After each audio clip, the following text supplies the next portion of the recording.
මාගේ ශුද්ධ සුවිශේෂයෙන් උපුටාගත් කොටසකි. සමූහයා අතරින් එක් තැනැත්තෙක් කතා කොට ගුරුදේවයනි, මා සමග අපේ උරුමය බෙදාගන්න මාගේ සහෝදරයාට කිව මැනවයි උන්වහන්සේට කීය.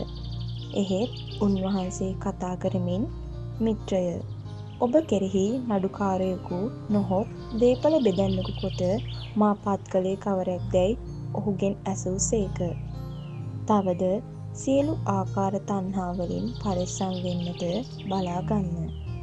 මනුෂ්‍යයෙකුට කොතරම් දේපල තිබුණත් ඔහුගේ ජීවිතය ඒ පිට රඳා නැතැයි ඔවුන්ට වදාළ සේක.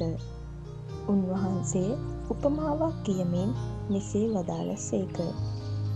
එක් ධනවතෙකුගේ වතුපිටිවල බොහෝ ඵලදාව ඇති විය. එවිට ඔහු තම සිතින් කල්පනා කරමින්, මම කුමක් කරම්ද? මාගේ භවභෝග රැස්කර තබන්න ඉඩක් නැත. මම මෙසේ කරමි.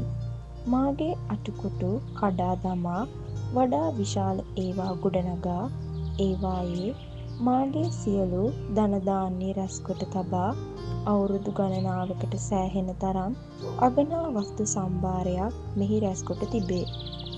විවේක සුවයෙන් කා බී ප්‍රීති වන්නැයි මටම කියා ගන්නෙමි.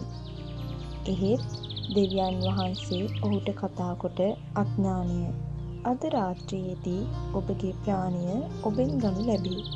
එවිට ඔබ රැස්කොටගත් දෙය කවරෙකුට අයිති වන්නේ දැයි වදාළ සේක. දෙවියන් වහන්සේ ඉදිරියෙහි පොහොසත් නොවී තමාටම වස්තු රැස් කර ගන්නා අය එවැනිය. සමිඳුන් වහන්සේගේ සුභාරංචිය මෙසේය.